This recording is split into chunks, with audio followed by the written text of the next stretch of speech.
বেলালের চোখের পানি পড়ে,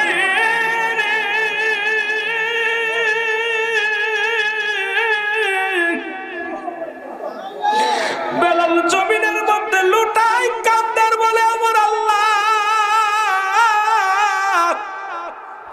এই জীবনের মালিক আপনি, এই জীবনের সব কিছুর মালিক গো আপনি গো আমার আল্লাহ। আল্লাহ জীবন দিয়া দিব তবু কালেমা ছাড়ব না। বেলালকে এত পরিমাণ আঘাত চালাইল,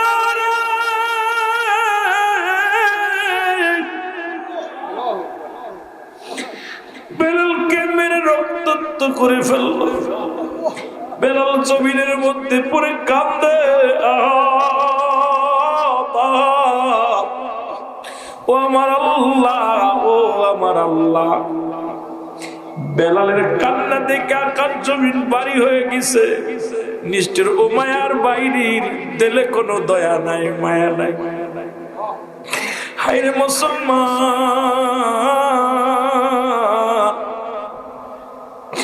আজকে গোটা বিশ্বের বুকে মুসলমানের রক্ত নিয়ে খেলা করে। ও মুসলিমেরা, আজকে তোদের দিলে কি মায়া নাই? ও মুসলমান, একটা কথা বারবার মনে পড়ে যায়, নবী বলছে বালহুয়া কিলাম, এই দুনিয়াটা হলো পচা দুর্গন্ধ মরি। মানুষের চরিত্র হলো কুকুরের চরিত্র। আজকে কুকুর যেমন মরি পাইলে খুশি হয়, সারা পৃথিবীর মুসলমান এখন সম্পদের পাগল, টাকা দিয়ে কিনে নেয় মুসলমানদেরকে। আজকে আমার কিনেছে, মুখ বন্ধ করে দেয়, আপনাকে মুখ বন্ধ করে দিছে। আজকে ইসরায়েলের অসভ্য মানুষ, মুসলমান আমেরিকার অসভ্য মানুষগুলো আজকে মুসলমানদের মাথা যারা তাদেরকে কিনে নিছে, খেলার পুতুল বানায় ফেলেছে। আজকে বড় বড় মন্ত্রণালয়ের মধ্যে তাদের রাজত্বই চলে, সব জায়গায় তাদের রাজত্বই চলে। আরে মুসলমান একদিন মাথা উঁচু করে দাঁড়াইবে, ভয়ের কোনো কারণ নাই। আমরা হার মানতে রাজি নাই, জীবন দিতে রাজি, ইমান দিতে রাজি নয়। মুসলমান রক্ত দিতে রাজি, মুসলমান জীবনের পরোয়া করে না, মুসলমান ইমানের পরোয়া করে। ওরে খাঁটি ইমানদার যিনি, তারে কিনা যায় না। খাঁটি ইমানদার যিনি, তারে সমাজে চিনা যায় না। এই পাগলগুলো আমার মাওলার পাগল, আমার আল্লাহর পাগল, দিনের পাগল, মদিনা আলার পাগল। বেলাল চিন্তা করে মালিক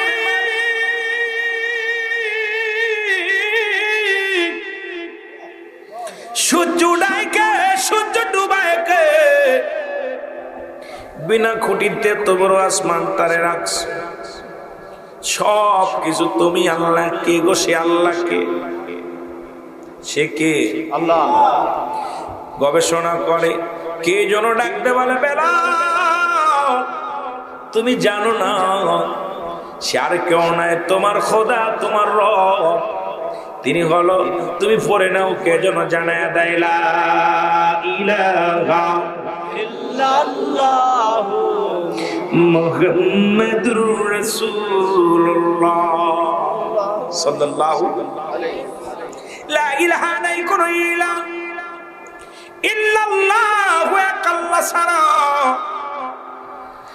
নাই কোন মাবুদ, এক আল্লাহ ছাড়া নাই। লা ইলাহা নাই কোন ইলাহ, কিচ্ছু নাই, সব কিছুর মালিক আল্লাহ।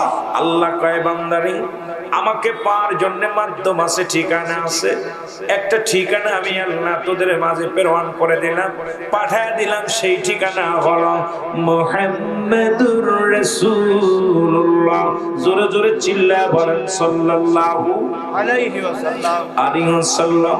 জোরে জোরে আরেকবার বলা যাবে না, আল্লাহু আকবার। এই কালেমার এহসাস করতে যাইয়া ভারতের বড় বড় পণ্ডিত, উনি কালেমা পড়ে মুসলমান হয়ে গেলেন। মাইকেল জ্যাকসন কালেমার মালা যখন উনি মাইকেল জ্যাকসন উনি চিন্তা করলো রিসার্চ করতে গেলেন কালেমা, উনি রিসার্চ করতে যায় মুসলমান হয়ে গেলেন। খ্রিস্টানদের বড় পাদ্রী মুসলমান, উনি যখন গবেষণা করতে গেলেন এই কালেমাটাকে রিসার্চ করতে যায় উনি কি হয়ে গেলেন? মুসলমান হয়ে গেলেন। এর যুগে যুগে কত মানুষ দেখলাম, এই কয়েকদিন আগেও দেখলাম ভারতের বড় পণ্ডিত যিনি মুসলমান, এই ৫,০০০ প্রহরীকে নিয়ে এক যোজন দুজন নয়, ৫,০০০ প্রহরীকে নিয়ে যারা পূজা করে তাদেরকে নিয়ে উনি বললেন আমি আজ ৬০টা বছর গবেষণা আছি কালেমার, এই গবেষণা করতে যায় দেখলাম দুনিয়ার সব কিছু মিশে এই কালেমার কাছে আমি হার মেনেছি। মুসলমান একমাত্র ইসলাম ধর্ম, একমাত্র আল্লাহর মনোনীত ধর্ম। আমি কালেমা পড়ে মুসলমান হয়ে গেলাম, আমার মিথ্যা কথা বলতেছি না রে মুসলমান। দেখবেন ফেসবুকের মধ্যে ইন্টারনেটের মধ্যে হাজার হাজার প্রমাণ আছে এই দুনিয়ার মধ্যে। আজকে মুসলমানদেরকে নিয়ে কোরআনকে রিসার্চ করতে যাইয়া, কালেমাকে রিসার্চ করতে যাইয়া অসংখ্য মুসলিমেরা মুসলমান হয়ে গেছে। জোরে জোরে বলেন ঠিক কিনা?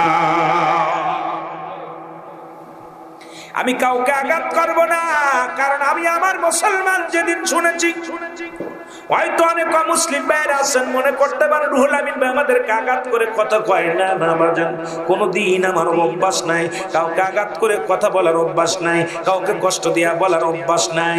কারণ হেদায়েতের মালিক আমার আল্লাহ, হিদায়াতের মালিক কোনো পীর সাহেব নয়, হেদায়েতের মালিক রুহুল আমিন সিদ্দিকী নয়, হেদায়েতের মালিক তাবলীগ জামাতের আমিন নয়, হেদায়েতের মালিক আমলিকের নেতা নয়, হেদায়েতের মালিক বিএনপির নেতা নয়, হিদায়াতের মালিক মসজিদের ইমাম সাহেব নয়, হেদায়েতের মালিক স্বয়ং মদিনাওয়ালাও নয়। হেদায়েতের মালিক যদি মদিনাওয়ালা হতো তাহলে কালেমা পড়ে বাজান আবু জাহেল মুসলমান হতো। যেহেতু আবু জাহেলের কপালে কালেমা জোটে নাই, হেদায়েতের মালিক স্বয়ং আল্লাহ, বলার দায়িত্ব আপনার আমার। জোরে বলেন ঠিক কিনা? যদি কোনো মুন্সিকে আমি হেদায়েতের মালিক ওটা বাপ্পা কথা কইতেন রে বা, ওটা কি বিশ্ব বাপ্পা, বিশ্ববাপ্পা। কোন পিসেব যদি বলে আমি হেদায়েতের মালিক, ওরে একবারে সঙ্গে সঙ্গে সমাজ থেকে দূরে সরে ফেলো। কারণ হেদায়েতের মালিক কোন পিসেব না, কোন মৌলবী মুন্সি না, হেদায়েতের মালিক স্বয়ং আল্লাহ। বলার দায়িত্ব, সেটা প্রমাণ সূরা তাওবা। হাফেজ সাহেব আছেন নেই? এই হাফেজ সাহেবরা কথা কইতে নিরে বা, ওই পিছনে হাফেজ সাহেব আবার ঘুমায় রয়েছে, আমার দিক তাকা। হাফেজ সাহেব আমার দিক তাকাবেন যারা হাফেজ। সূরা তাওবা ৬ নম্বর আয়াত। কয় নম্বর আয়াত? আমি দলিল দিব, পৃষ্ঠা গুইনা গুইনা দেখবেন। আমি কইছি না এখানে গল্প করতে আসি নাই, গল্পবাজ বক্তা হইতে আসি নাই, এখানে আইছি কথা বলতে, কিছু নিতে দিতে। আমার কথা হলো যে আমি আমার মনোক্তি কিছু কথা বলবো, এমন কথা না আল্লাহর আদালতে আমাদের জবাব কেড়ে নিবে। আল্লাহ পাক আমাদের জিহ্বা কাটবে, কারণ আগুনের কাশি দিয়ে জিহ্বা কাটবে। এই সময় অধিকাংশ বক্তাদের মুখে বস্তু থাকবে না, অধিকাংশ বক্তাদের জিহ্বা আগুনের কাশি দিয়ে কাটবে। কারণ আমরা যেটা বলি সেটা মানি না, আমরা যেটা বলি সেটা করি না, আমরা যেটা করি সেটা মানুষকে বলি না। বিশ্বাস করেন না করেন, কারণ আমাদের অধিকাংশ বক্তাগুলো কিয়ামতের ময়দানে জবাব দিতে পারবো না। কারণ আমরা দুনিয়া কামানি বক্তা, দুনিয়ার পাগল বক্তা। কারণ আমরা উচিত কথা বললে আমার ইমামতি থাকবে না, আমি জানি।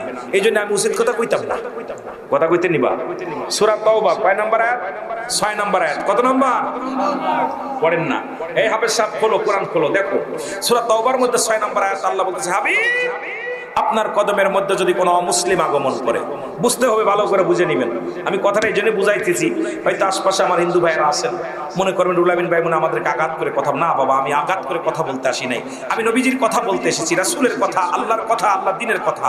আল্লাহ বলতেছেন হাবিব আপনার কদমের মধ্যে যদি কোনো অমুসলিম প্রবেশ করে সর্বপ্রথম বসতে দেন, যদি তারা সাহায্য চায় সাহায্য দেন, যদি তারা নিরাপত্তা চায় নিরাপত্তা দেন, যদি নিরাপদ স্থানে পৌঁছাইতে বলে পৌঁছায় দেন। ঘোষণা কার? না পাইলে এখন ধরে হাত পা ভেঙে দিবেন আমার। কোরআন শরীফ থেকে আয়াতগুলো খোলো, দেখি বলতেছে দেখো। সুতরাং আমি কাউকে আঘাত করে কষ্ট দিতে রাজি নই যে আমি হেদায়েতের মালিক, আমি রুহুল আমিন সিদ্দিকী আইছি এলাকার সব মানুষ হেদায়েত হয়ে যাবে। না, আমাকে এখানে যেহেতু রিজিক লিখে রাখছিল আল্লাহ, বলার দায়িত্ব দিচ্ছে আল্লাহ তাআলা। কিছু কথা বলবো, হেদায়েতের মালিক আল্লাহ, আমার বলার দরকার বলে যাব সঠিক কথা।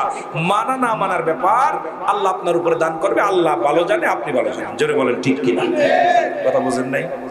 এখন আমাদের দেশ হাত উঁচু করে এমন কলমা পড়ায় দেয়, তওবা পড়ায় দেয় যে একদম উনি হেদায়েতের চাবিকাঠি হাতের মধ্যে নিয়ে নিছে। কথা কইতেন নি?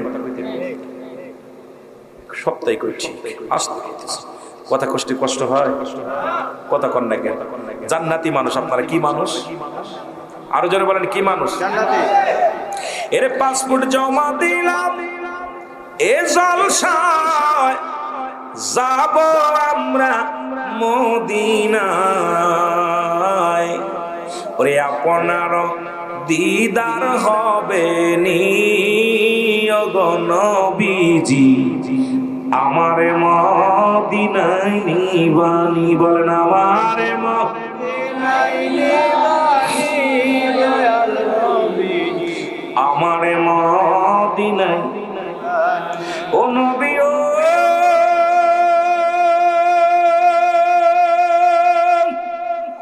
এই নেতার কান্দের আশেকার, কান্দিয়া হইলাম হয়রান, কবে পাবো দিদার আপনার। ওগো থাকতে যদি নাহি পায়, মইরা গেলে হবে কি উপায়? দিদার দিবেন স্বপ্নে আমারি ওগো নবীজি, আপনারই দিদার পাবনি। বলেন আপনার দিদার পাবনি দয়াল নবীজি।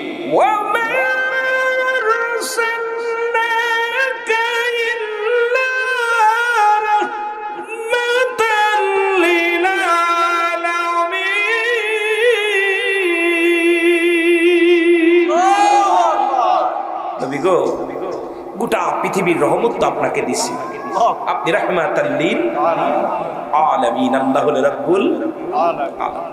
এর পাসপোর্ট জমা দিলাম, জলসায় যাব আমরা মদিনায়। একবার আপনার দিদার পাবনি ওগো নবীজি, আমারে মদিনায়। এ মদিনার পাগলেরা জোরে বলেন আমারে মদিনায় নিবা নবীজি, আমার মদিনায় নিবা। এর বনের যত পশু গান ভক্তি করে নবীর দু চরণ। বনের যত পশু ভক্তি করে নবীর দু চরণ, মেঘমালা মোর ছায়া দিত গায়। কেমন নবী রে, ঠিক কিনা? ঠিক। এর আশিকের বেদনা একবার লইয়া যান গো মদিনা। বলেন আশিকের বেদনা একবার লইয়া যান গো মদিনা, দেখবো আপনার নূরের রওজা খানি ওগো নবীজি, আমারে মদিনায়। মারহাবা মারহাবা জোরে, আমারে মদিনায় দয়াল নবীজি, আমারে মদিনায়। এ ভাইরা আমার, বন্ধুরা আমার,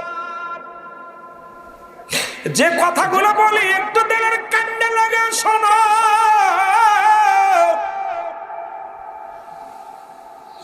বেলাল বাড়ি যায় ডাকতে বলে আমার আব্বা জান, আমি আপনার কাছে কিছু প্রশ্ন করবো, আমি জানতে চাই। ছোট্ট বেলাল ডাক দেখে আমার আব্বা জান, এই পৃথিবীটা কে বানাইছে?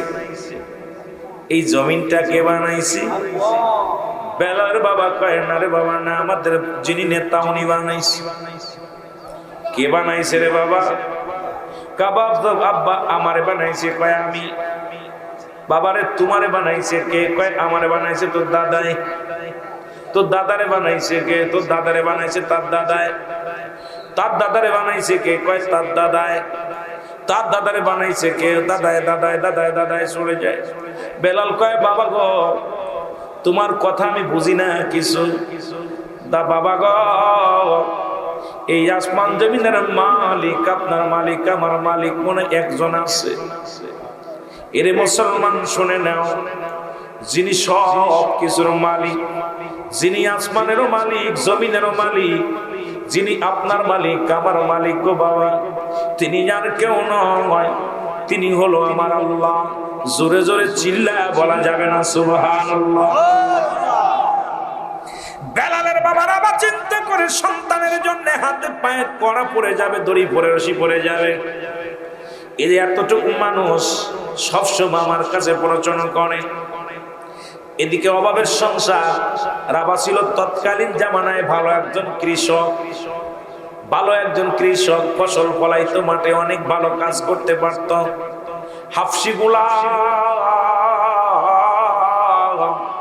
হাফসি কৃষক, রাবার সন্তান।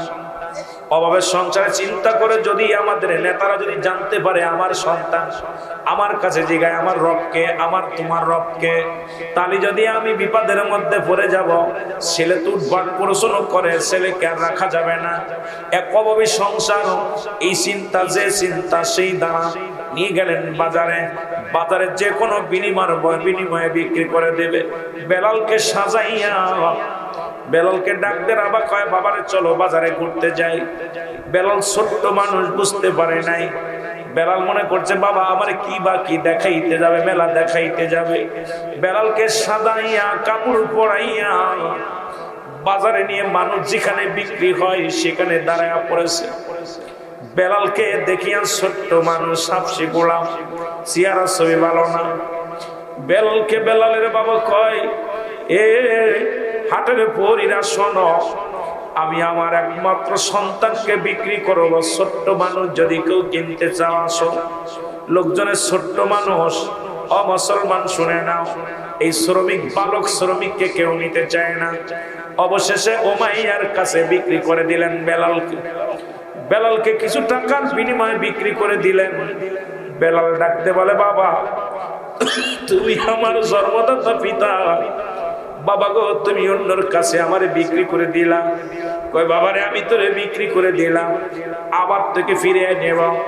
একে বেলালকে নিয়ে চলে গেলেন উমাইয়া। উমাইয়া নিয়ে কাজে লাগায় দিলেন, বকরি চড়ানোর দায়িত্ব দিলেন বেলালকে। বকরি চড়ায় সারাদিন ভরে, মাঠের মধ্যে বকরি চড়ায়, কোন রকম খানা খায়, ছায়া পায় না, জঙ্গলের মধ্যে বিশাল মরু প্রান্তরে ঘুরে। বেলাল শুধু একটাই গবেষণা করে, এই জমিনটা বানাইলো কে, পাথর বানাইলো কে? এরে আমার আল্লাহ দুনিয়ার মধ্যে সবকিছু বানাইলা রে, এই মানব জাতির যেমনি বানাইছে আমার আল্লাহ, আর কোন প্রাণীকে আল্লাহ এমনি বানাই নাই।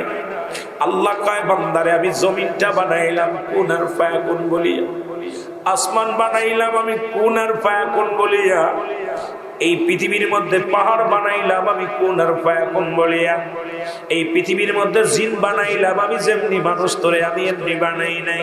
আপনারে যেমনি বানাইছি জমিন তেমনি বানাই নাই, আপনারে যেমনি বানাইছে পাহাড় তেমনি বানাই নাই, আপনাকে যেমনি বানাইছে আমার আল্লাহ এমনি জমিনের মধ্যে কিছু বানাই নাই।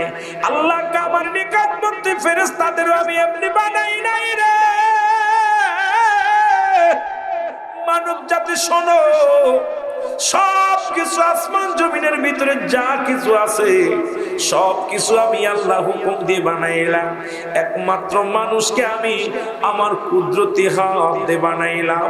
জোরে জোরে চিল্লায় বলা যাবে না আমার হাওয়া, আর একটু জোরে জোরে চিল্লায় বলেন আল্লাহু আকবার। এর চার রঙের মশলা দিয়া কে কইরাছে তোর গঠন, চার রঙের মশলা দিয়া, বলেন চার রঙের মশলা দিয়া কে কইরাছে তোর গঠন, চার রঙের মশলা দিয়া। রে আগুন পানি মাটি বাতাস এক যুগেতে করলো প্রকাশ। সুবহানাল্লাহ বলেন না? শরীয়ত তরিকত হাকিকত মারিফাত, আগুন পানি মাটি, ইসলাম ঈমান ইহসান কালেমা নামাজ রোজা হজ যাকাত। এর আগুন পানি মাটি বাতাস এক যুগেতে কইরা প্রকাশ, ওরে দেখলি না তুই নয়ন মেলে, দেখলি না তুই নয়ন মেলে, কোন জায়গা তোর মহাজন? চার রঙের মশলা দিয়া বলো, চার রঙের এ জোরে, চার রঙের মশলা দিয়া কে কইরাস। আরে মানুষ, তোমার ভিতরে আগুন আছে, কোথায় খুঁজে দাও? তোমার ভিতরে পানি আছে, খোঁজো। তোমার ভিতরে বাতাস আছে, খোঁজো। তোমার ভিতরে মাটি আছে, খোঁজো। এখন যদি খুঁজতে যায়, বলবো নো দাই সেল, নিজেকে নিজে চিনতে হবে। অ্যারিস্টটল, সক্রেটিস বই লেখা পর বাবা, যারা শিক্ষিত সমাজ আছেন, অ্যারিস্টটল সক্রেটিসে যার কিতাব বই না পড়িয়া কেউ দার্শনিক হওয়া সম্ভব নয়, জ্ঞানী হওয়া সম্ভব নয়। উনি বইয়ের মধ্যে লিখলেন নো দাই সেল, নিজেকে নিজে চিনতে হবে। মানারা ফান্নাফস, নিজের নফসকে চিনতে হবে। কালবুস সালিম, আত্মাকে প্রসিদ্ধ করতে হবে। আর আমার বাড়ির পাশে কুষ্টিয়া এক লালন বাস করে। আপনাকে চিনতে পারলে যাবে অসিনারে চিনা, নিজকে যদি নিজে চিনতে পারো অসিনারে চিনা যাবে। এখন আমরা নিজেরে চিনি না, অন্যরে চিনা নিয়ে ব্যস্ত আছি। চার রঙের মশলা দিয়া বলো, চার রঙের মশলা দিয়া এর কে কইরাছে তোর গঠন? চার রঙের মশলা, আরো জোরে বলেন, চার রঙের মশলা দিয়া বলো, চার রঙের মশলা। আরে কে কইরাছে তোর গঠন? চার রঙের মশলা দিয়া এর আগুন, পানি, মাটি, বাতাস এক যুগেতে কইরা প্রকাশ, ওরে দেখলি না তুই নয়ন মেলে, দেখলি না তুই নয়ন মেলে, কোন জায়গা তোর মহাজন? চার রঙের মশলা দিয়া বল, আরো জোরে বলেন, চার রঙের মশলা দিয়া ওরে কে কইরাছে তোর গঠন? চার রঙের মশলা দিয়া। মারহাবা বলা যাবে না? আর একটু জোরে। এটার পরে রিসার্চ করো মানুষ, দুনিয়ার লোভ লালসা দূর হয়ে যাবে। এটার পরে গবেষণা করো মানুষ, তোমার জীবনের আমিত্ব দূর হয়ে যাবে। এটার পরে গবেষণা করো মানুষ, তোমার ভিতর থেকে অহংকার দূর হয়ে যাবে। এটা নিয়ে রিসার্চ করো মানুষ, তোমার ভিতরে মানবতা চলে আসবে। এটা নিয়ে রিসার্চ করো মানুষ, তুমি জাহান্নাম থেকে বাঁচতে পারবে। এটা নিয়ে রিসার্চ করো মানুষ, এই দুনিয়ার শ্রেষ্ঠ মানুষ হইতে পারবে। জোরে বলেন, আর একটু জোরে বলেন, আর একটু জোরে। কষ্ট হয়, আওয়াজ জোরে দিকে মনে হয় ক্ষুধা লাগছে, ক্ষুধা লাগছে, লাগছে। কারণ তারপরে তো খাবারের ব্যবস্থা নাই। কর্তৃপক্ষকে বলবো, পঞ্চম বার্ষিক মাহফিলে, বাৎসরিক মাহফিলে দয়া করে ভাইদের কিছু খাবারের ব্যবস্থা করবেন। জোরে খাওয়া যাবেন। আল্লাহু আকবার। এ দুনিয়ার মুসলমান শুনে নাও,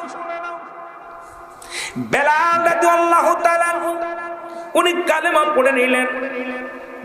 কালেমার মালা যখন পড়লেন, বকরিগুলো বেলালের দিকে তাকায় আছে।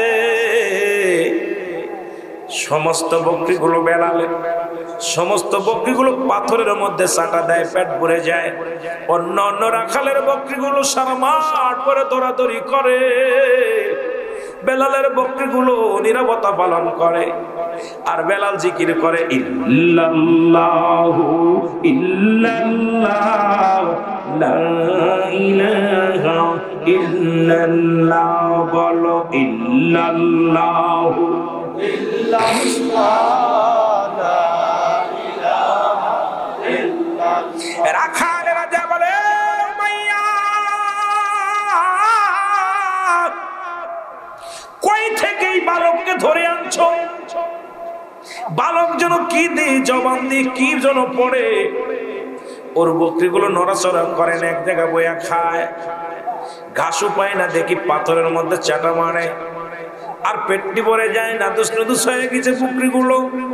কিন্তু বেলাল যেন কি জবান দিয়া পড়ে। বেলালের কাছে আমরা গেলাম। বেলাল প্রশ্ন করে, ও রাখালেরা, তোমার রবকে? সবাই আমরা বলেছিলাম আমার মালিক, আমাদের মালিক ও মাইয়া। বেলাল কয়, না না, ও বেলালের মালিক নাকি কোথাকার এক আল্লাহ? জোরে জোরে চিল্লায় বলা যাবে না মারহাবা। বেলালকে ডেকে আনা হলো। বেলালকে ডেকে আনা হলো, উমাইয়ার দরবারে ডেকে আনা হলো। উমাইয়া জিগায়, বেলাল তুমি নাকি নতুন কোন কবিতা পড়েছো? নতুন কোন কবিতা আবৃত্তি করেছো? বলে হুজুর না, আমি যে কবিতা পড়েছি এই কবিতা ছাড়া কোনো পথ নাই।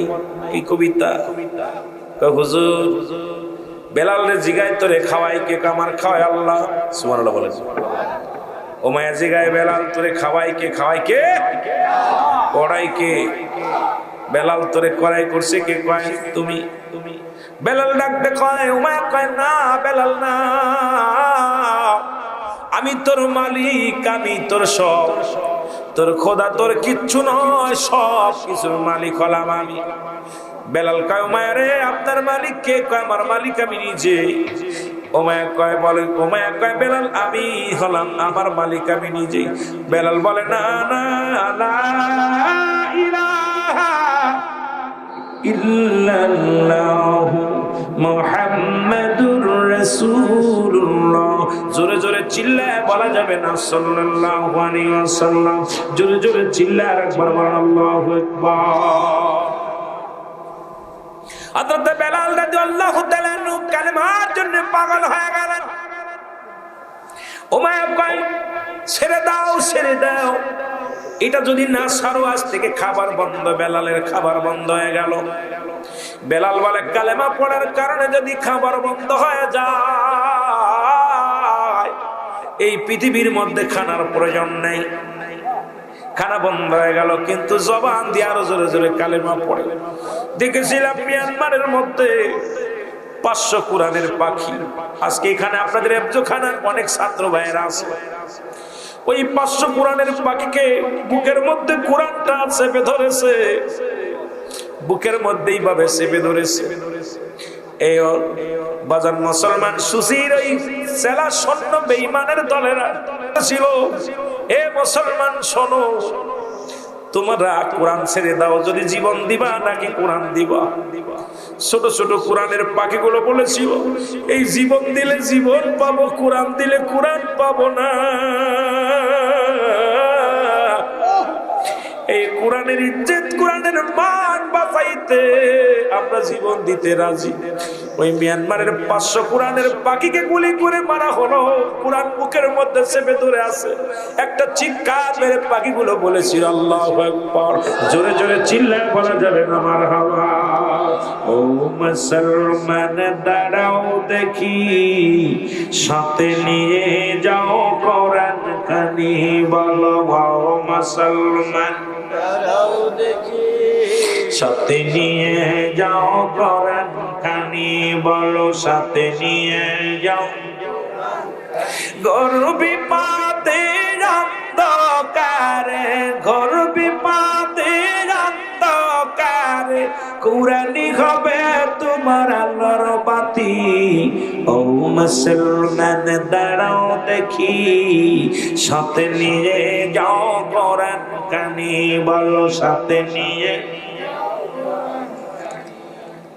শুধু তাই নাই মুসলমান, কোথায় কয়েকটা রাষ্ট্রের মধ্যে দেখলাম তৎকালীন জামানায় যা হয়েছিল রাসূলের জামানায় দেখে দেখে কাফের বেঈমানেরা কোরআনের পাখিগুলো মেরে ফেলা শুরু করলো।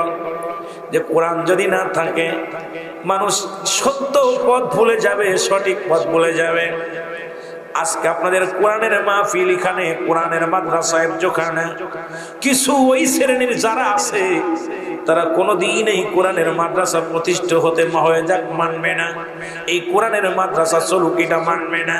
কারণ ওদের রক্তেই যাদের গড়া, তারা প্রতিনিয়ত কোরআনকে শেষ করে দেওয়ার পায় তারা চলায়। জোরে বলেন ঠিক কিনা? এ ভাইরা আমার, বন্ধুরা আমার, শুধু তাই নয়, অন্যান্য রাষ্ট্রের মধ্যে দেখেছি অসংখ্য কোরআনের পাখিগুলো তাদেরকে বন্দুকের নালের সামনে ধরে বলেছে ছেড়ে দাও, কোরআন ছেড়ে দাও, নাই জীবন দিয়ে দাও। কোরআনের পাখিগুলো বলছে না না, জীবন দিলে জান্নাত পাবো, কোরআন ছাড়লে জাহান্নামে যাব। জীবন যদি দেয়া যায় আল্লাহর জান্নাত অপেক্ষা করে, আল্লাহ অপেক্ষা করে। আল্লাহ নিজে বলে ওয়াইদাতালিল মুমিনিন, আল্লাহ কয় মুমিনদের জন্য, মুত্তাকিনদের জন্য প্রস্তুতি করে রাখছি জামিয়া আটটা জান্নাত। ওই জান্নাতি পাখিগুলো বলতেছিল আমরা জীবন দিয়ে দেব, জীবন দিলে জান্নাত পাবো, কোরআন ছেড়ে দিলে জাহান্নামে যাব। আমরা জীবন দিতে রাজি, কোরআন ছাড়তে রাজি নয়। আমি আপনাদের কাছে বলতে চাই, আজ থেকে কোরআনকে ভালোবাসতে রাজি আছেন কিনা? একটু জোরে জোরে চিল্লায় বলা যাবে না আল্লাহু আকবার।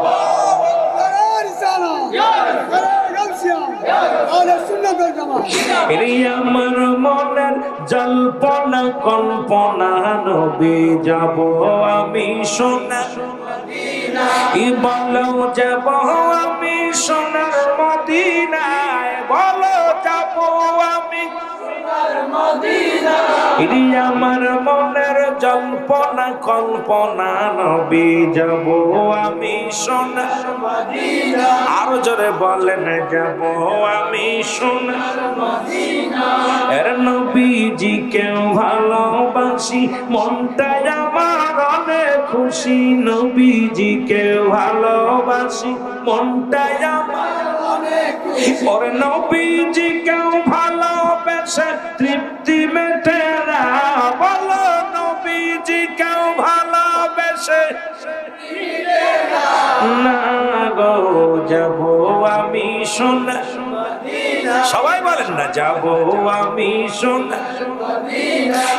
আমার মনের জল্পনা কল্পনা, নবী যাব আমি সোনার মদিনা। যাব আমি সোনার মদিনায়, বলো যাব আমি সোনার মদিনা। আমার মনের জল্পনা কল্পনা, নবী যাব আমি সোনার মদিনা। নবীর প্রেমে এত মধু, জাগিলে মনে হয় মধু। নবীর প্রেমে এত জাদু, ডাকিলে মনে হয় মধু। এই মধু কোথাও মেলে না, বলো এই মধু কোথাও মেলে না গো যাব আমি সোনার মদিনা।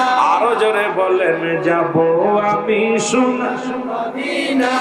আমার মনের জল্পনা কল্পনা, নবী যাব আমি সোনার মদিনা। বাইজিদপুর বাসির যত গুনাহ মাফ করে দাও মাবুদ মওলা।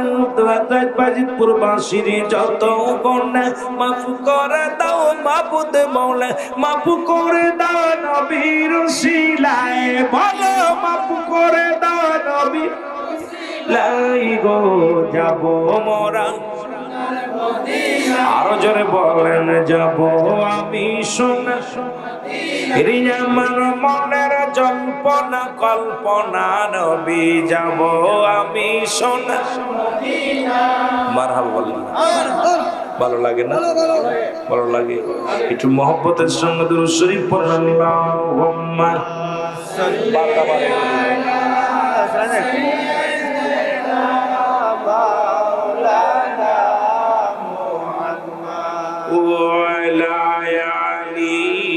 سيدنا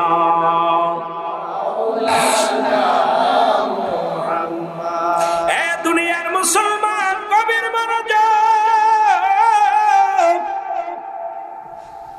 কোরআনের কথা দিয়ে যদি আলোচনা করতাম আমরা তো অনেক মজা লাগতো। মুসলমান বেলাল কয় এই পৃথিবীর সব কিছুর মালিক আমার আল্লাহ, আপনার মালিকও আমার আল্লাহ, আমার মালিকও আমার আল্লাহ।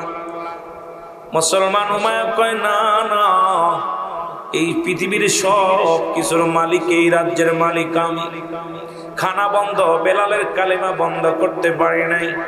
লোকজন কয় উমায়া রে বেলালের খানা বন্ধ করে দিছো কিন্তু কালেমা পড়া বন্ধ করতে পারো নাই। আরো স্পিরিট বাড়ছে, কয় বেলালকে ডাকো, বেলালকে ডাকা হলো। বেলালকে আঘাত শুরু হয়ে গেল, বেলালের হাতে পায়ে রশি দিয়ে বাঁধা হলো। বেলালকে আক্রমণ শুরু করে দিল। বেলাল কান্দে রে, চোখের পানিগুলো ফেলায় ফেলায় কান্দে। বেলালের চোখের পানি পড়ে,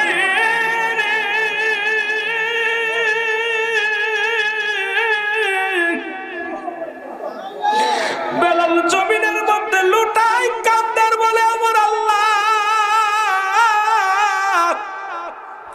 এই জীবনের মালিক আপনি, এই জীবনের সব কিছুর মালিক গো আপনি গো আমার আল্লাহ। আল্লাহ জীবন দিয়া দিব তবু কালেমা ছাড়ব না।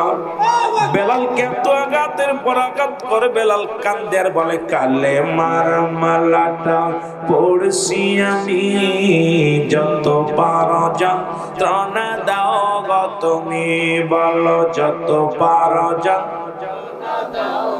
আরো জোরে বলেন, যত পারো যন্ত্রণা দাও। আরো জোরে বলেন, কালেমার মালাটা পড়ছি আমি, যত পারো যন্ত্রণা দাও। আরো জোরে বলেন না, যত পারো যন্ত্রণা দাও গো তুমি, এই মানি না হার যে মানি না, মানি না হার যে মানি না, হায়াত মউতের মালিক তুমি, কালেমার মালাটা পড়ছি আমি, যত পারো যন্ত্রণা দাও। আরো জোরে বলেন, যত পারো যন্ত্রণা দাও। এ রহিম,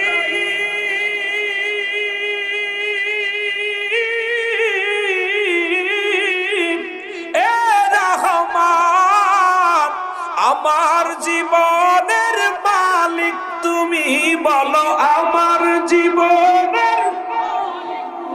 আরো জোরে বলেন, আমার জীবনের মালিককে? প্রধানমন্ত্রী, এমপি সাহেব, ও মুসলমান দাদা দাদি, না চেয়ারম্যান মেম্বার, আপনারা আমার জীবনের মালিক বাবা মা, জীবনের মালিক হলো আমার আল্লাহ। বেলাল বলতেছে, বেলাল কি বলে? চোখের পানি ছেড়ে বলেন, চোখের পানি ছেড়ে বলেন, এই দুনিয়ার মানুষ শোনো, সব কিছু ছাড়তে পারি, কালেমা ছাড়তে পারি না, কারণ আমার হায়াত মউতের মালিক হলো আমার আল্লাহ। জোরে বলেন ঠিক কিনা? এ রহিম,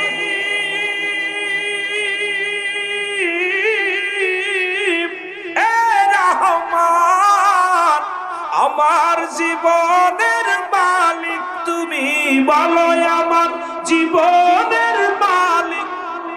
এই কালেমার মালাটা পড়ছি আমি, যত পারো যন্ত্রণা দাও। আরো জোরে বলেন, যত পারো। এই মানি না হার যে মানি না, মানি না হায়াত মউতের মালিক তুমি, কালেমার মালাটা জবান দিয়া জোরে, এই কালেমার মালাটা পড়ছি আমি, যত পারো যন্ত্রণা দাও গো তুমি, বলো যত পারো। মানি না হার যে মানি না, মানি না হার যে মানি না, হায়াত মউতের মালিক তুমি, কালেমার মালাটা যত পারো যন্ত্রণা দাও গো তুমি, বলো যত পারো। এ দুনিয়ার মুসলমান শোনো না, বেলালকে এত পরিমাণ আঘাত চালাইল,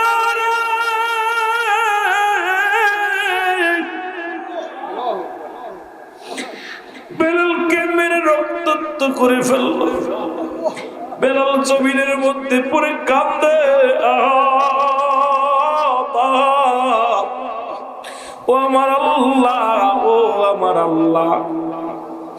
বেলালের কান্না দেখে আকাশ জমিন বাড়ি হয়ে গেছে। নিষ্ঠুর ও মায়ার বাইরের দিলে কোনো দয়া নাই, মায়া নাই।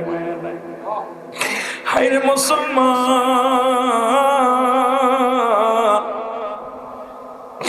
আজকে গোটা বিশ্বের বুকে মুসলমানের রক্ত দিয়ে খেলা করে। ও মুসলিমেরা, আজকে তোদের দিলে কি মায়া নাই? ও মুসলমান, একটা কথা বারবার মনে পড়ে যায়, নবী বলছে বালহুয়া কিলাম, এই দুনিয়াটা হলো পচা দুর্গন্ধ মরি। মানুষের চরিত্র হলো কুকুরের চরিত্র। আজকে কুকুর যেমন মরি পাইলে খুশি হয়, সারা পৃথিবীর মুসলমান এখন সম্পদের পাগল, টাকা দিয়ে কিনে নেয় মুসলমানদেরকে। আজকে আমার কিনেছে, মুখ বন্ধ করে দেয়, আপনাকে মুখ বন্ধ করে দিছে।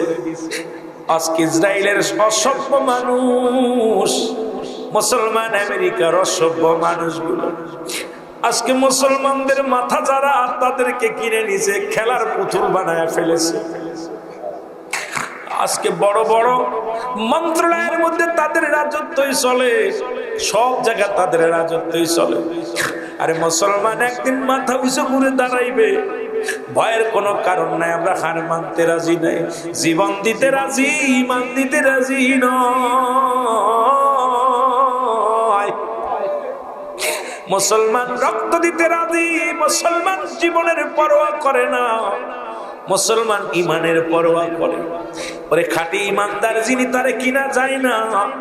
খাঁটি ইমানদার যিনি, তারে সমাজে চিনা যায় না। এই পাগলগুলো আমার মাওলার পাগল, আমার আল্লাহর পাগল, দিনের পাগল, মদিনার পাগল। আজকে আমরা নামদারি মুসলমান, যে কথা বলতেছিলাম বালহুয়া কিলাম, নবী বলছে এই দুনিয়াটা পচা দুর্গন্ধ মরি। মানুষের চরিত্র হলো কুকুরের চরিত্র। কুকুর যেমন মরি পাইলে খুশি হয়, সে তার জাতি ভাইকে ভাগ দিতে রাজি নয়। যদি আপনাদের এই বায়েজিদপুরের জমিনে মুসলমান শুনে নাও, এই নিতার কান্দের জমিনে, দড়িকান্দের জমিনে একটা গরু মরে যায়, এই গরুটা যদি একটা কুকুর টের পায়, ও সামনে নিয়ে বসে থাকবে, কাউকে ভাগ দিবে না, অন্য কুকুরে তাড়ায় দিবে, ওর যাইতে বাইরে খাইতে দিবে না। মরি শুধু কুকুরে খায় না, নবীজির কথাগুলো শোনো, আমার বানোয়াট কোনো গল্প না, কোরআন হাদিসের কথাগুলো শোনো। নবী বলছে শুধু মুসলমান শোনো, মরি শুধু কুকুরে খায় না, মরি খায় অন্যান্য প্রাণীরা খায়। যেমন কাক একটা সংগঠিত প্রাণী, কাক যদি শুনতে পায় দড়িকান্দের জমিনে একটা মরি পড়ছে, ওই কাক সমস্ত কাককে খবর দেয়। যত বায়েজিদপুরের কাকগুলো আছে একত্রিত হইয়া, কেউ লেজ খায়, কেউ পেট খায়, কেউ চোখ খায়, কেউ মাথা খায়। কাকের চক্ষু লজ্জা আছে, কুকুরের চক্ষু লজ্জা নাই। আরে মুসলমান, তোদের পায়ে ধরে বলে যায়, কে কোন দল করে দেখার সময় নাই, কে সর্বনাই, কে আত্মসী, কে সারসিনা, কে জামাত ইসলাম, কে তাবলিগ, আমার দেখার সময় নাই। রে মুসলমানদের ঐক্যর স্বার্থে, মদিনার জন্য, কোরআনের স্বার্থে তোরা এক হয়ে যা, এক হয়ে যাও। আজকে মুসলমান এক হয়ে যা। ওই মুসলিম জাতি যদি কাকের মতো সংগঠিত হয়, পৃথিবীর বাতিল শক্তি চিরতরে পালায়া যাবে। জোরে বলেন ঠিক কিনা?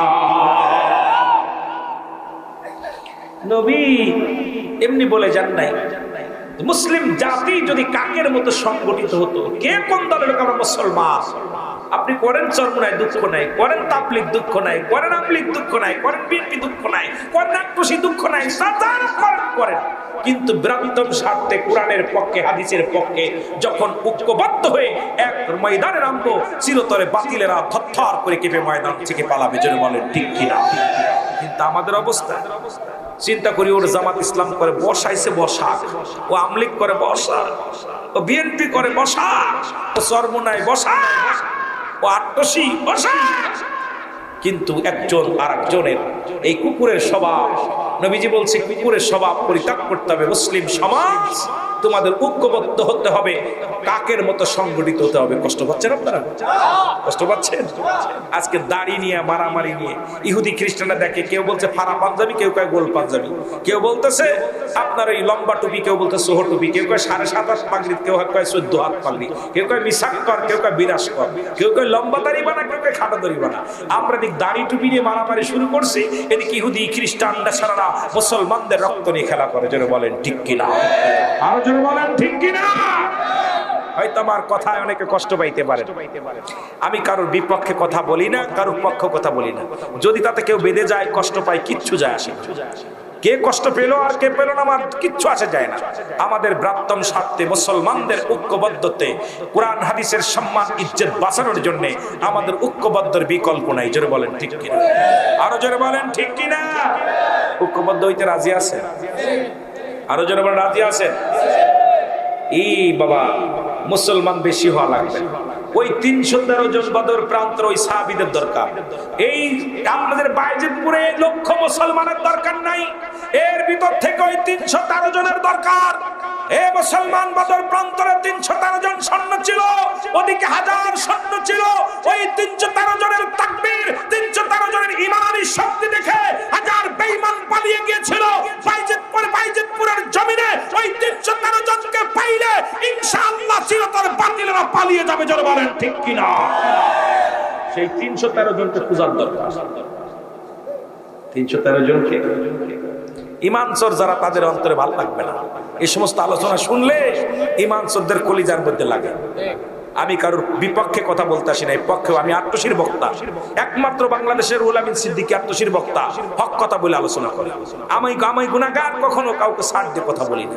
তাতে আমার যে হয় হোক, কিচ্ছু যায় আসে। কারণ আমার পীর আমাকে হক কথা বলার শিক্ষা দিছে। আমি আইসবো খালি আত্মশী হয়ে যাবো, এই স্বভাব আমার ভিতর নাই।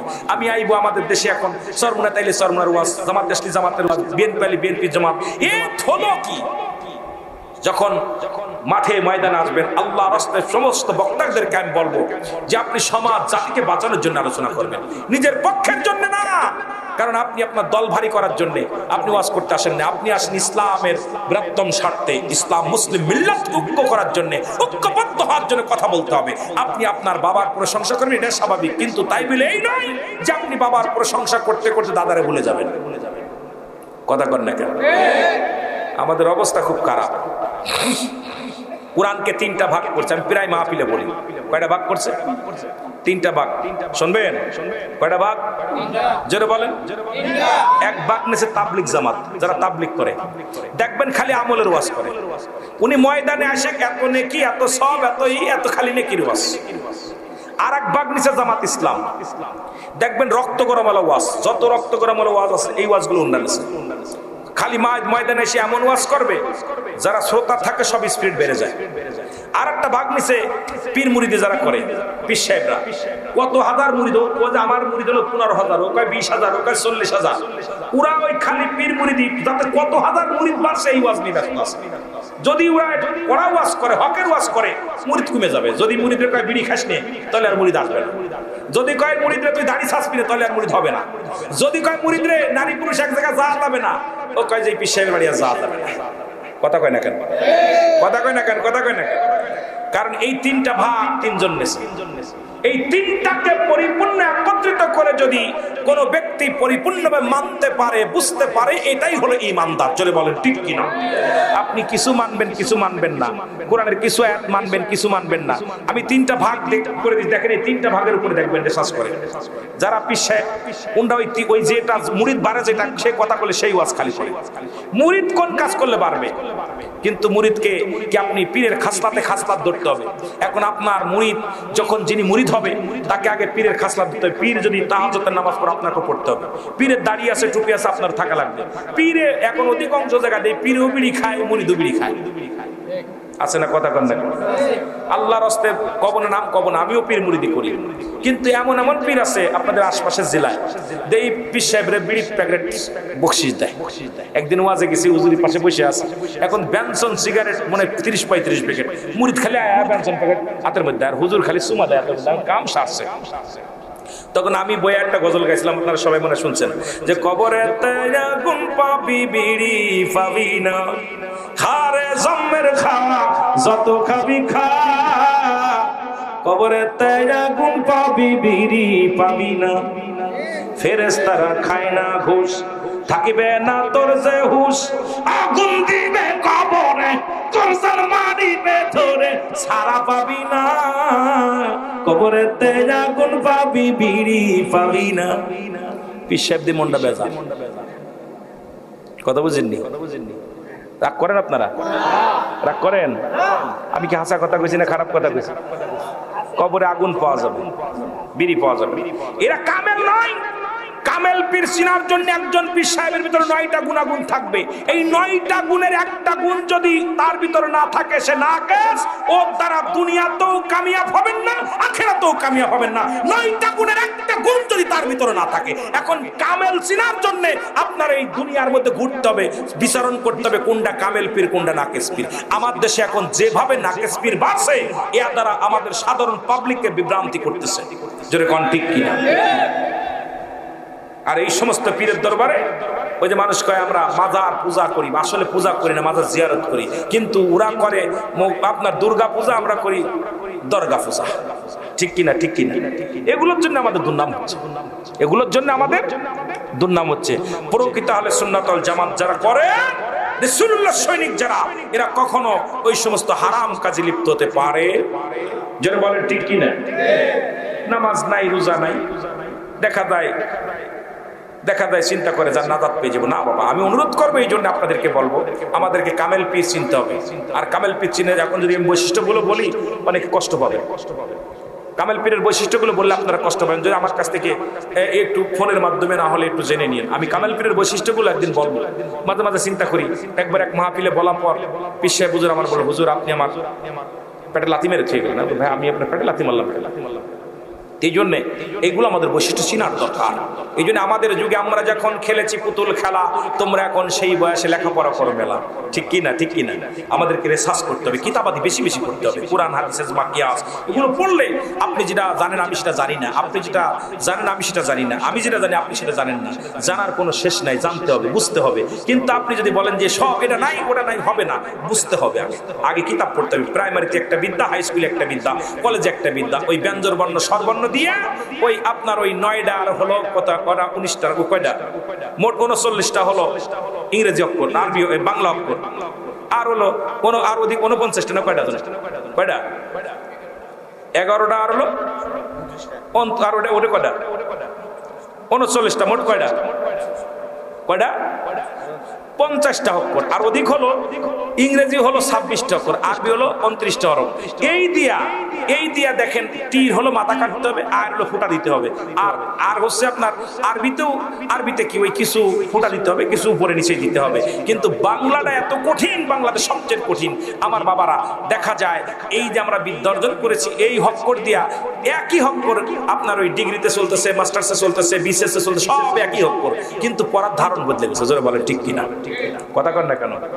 ধারণ কমে গেছে না? এই জন্য আমাদেরকে সব বুঝতে হবে। প্রাইমারিতে যে বই পড়েছি ওই বইয়ের পড়ালেখায় কিন্তু উপরে যায় ওই রকম নাই। জোরে কন ঠিক কিনা? হাই স্কুলে একরকম, কলেজে একরকম, বিশ্ববিদ্যালয়ে এরকম। এই জন্য আমাদেরকে পড়তে হবে। এই জন্য আমাদের যুগে আমরা যখন করেছি পুতুল খেলা, তোমরা এখন সেই বয়সে লেখাপড়া করো মেলা। আমার বন্ধুগণ, গভীর মনোযোগ দিকে না, আপনি পিছে চলে যান। বেলাল কাঁধে পেয়ে রশি দিয়ে বাঁধা হলো, তার গায়ের মধ্যে চাবুকের মারা হলো। বেলাল উত্তপ্ত নদীর মধ্যে, পাথরের মধ্যে পায়ের মধ্যে রশি লাগাইয়া ঘোড়ার পিছে বাঁধিয়া টানা হলো। বেলালের জবান দিয়া শুধু বাইর হয় লা ইলাহা ইল্লাল্লাহু মুহাম্মাদুর রাসূলুল্লাহ। জোরে জোরে চিল্লায়া বলেন সাল্লাল্লাহু আলাইহি ওয়াসাল্লাম।